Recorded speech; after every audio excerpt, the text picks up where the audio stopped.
Priatelia, ahojte. Hlásim sa vám trochu v takom neobvyklom čase, ale hlásim sa vám v tomto čase preto, lebo musím povedať, že Facebook dodržal slovo a uvoľnil moje blokácie. To znamená, že odteraz viem vysielať aj naživo. A takto chcem využiť hneď takto z rána, de facto v noci, ale je to vlastne ráno, a povedať vám jednu vec, že kniha, táto krásna kniha, vy ju trošku vidíte opačne, zrkadlovo, lebo to nahrávam predným fotoaparátom, ale každopádne, moja kniha s názvom Prečo? Príbeh muža, ktorý prekabátil vlastnú smrť, práve ukončila predpredaj a od dneska, od 1. apríla, už je iba štandardný predaj. A musím povedať, že predpredaj dopadol výborne. Nemám ešte úplne presné čísla, ale je to okolo 700 predaných kníh. Priatelia, 700 predaných kníh v predpredaji, a to len a len vďaka vám. Vďaka každému z vás, ktorí ste mi pomohli a stále pomáhate, sme dokázali proste dať svetu túto unikátnu knihu, ktorá je o časti môjho života, ktorá je veľmi dôležitá pre všetkých svojím spôsobom. A zachytáva obdobie, ktoré je mementom a vlastne navždy sa zapíše do histórie, do novodobej histórie nášho sveta.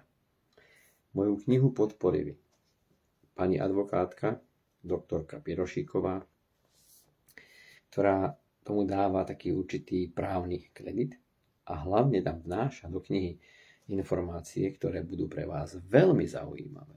Veľmi. Potom veľmi si cením hlavne príspevok a vôbec postoj k tomu celému pána profesora Mother Williama Fischera, CSC, X, kardiochirurga, ktorého každý z vás podľa mňa pozná.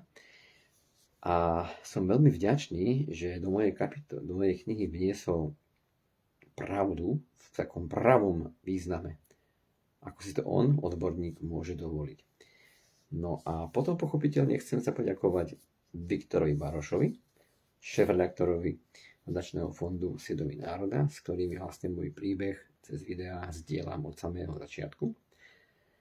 A bolo ich niekoľko a dokonca som sa vďaka nemu dostal aj do parlamentu Českej republiky, kde som vlastne mohol prezentovať svoj príbeh. No a hlavne sa chcem poďakovať aj pani Martine Valachovej a jej podcastu Odznova, pretože vďaka jej prístupu, jej pomoci a vlastne všetkých ľudí, ale hlavne vtedy v čase X ľudí z jej podcastu, sa podarilo vyzbierať financie a knihu vydať. Takže priatelia, predpredaj skončil veľmi úspešne, vďaka vám.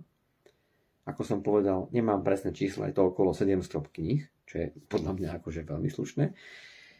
A teraz prichádza predaj. Ja pevne verím, že sa to podarí šíriť ďalej.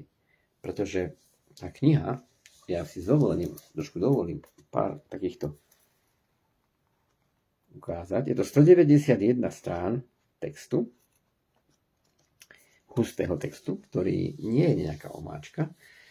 A pevne verím, že vám to môže pomôcť v čomkoľvek. Námatkovo si môžeme otvoriť nejakú stranu. A ak dovolíte, ja vám z nej trošku prečítam. Nadpis kapitoly: Ešte stále som veril lekárom.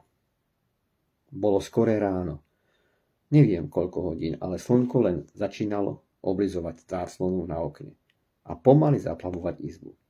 Prístroj, ktorý som už viac ako 10 rokov používal počas spánku za účelom eliminácie spánkového apnoe, ešte stále hučal a cez dýchaciu masku do mňa vháňal vzduch.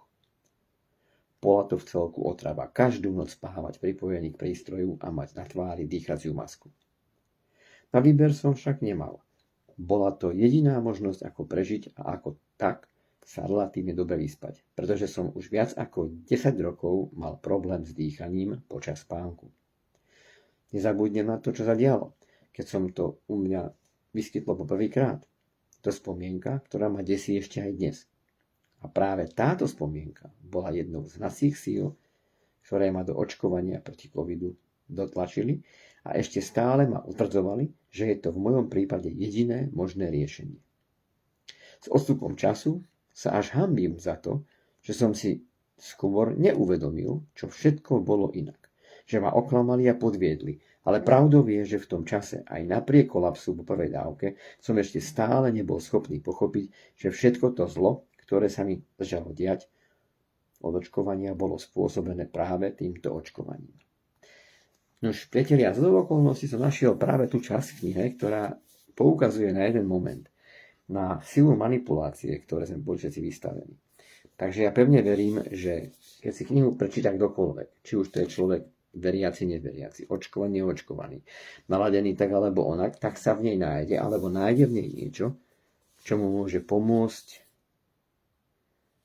možno pochopiť situáciu, ktorá bola, pochopiť, ako trpia tí, ktorí bohužiaľ majú následky. Ja neviem, treba to skúsiť. A hlavne po právnej stránke vám to dá určitý návod, ako môžete postupovať v prípade, keď máte nejaké problémy, ktoré by mohli súvisieť s tým, čo sa vám stalo. Viete pričom. Takže priatelia, je noc.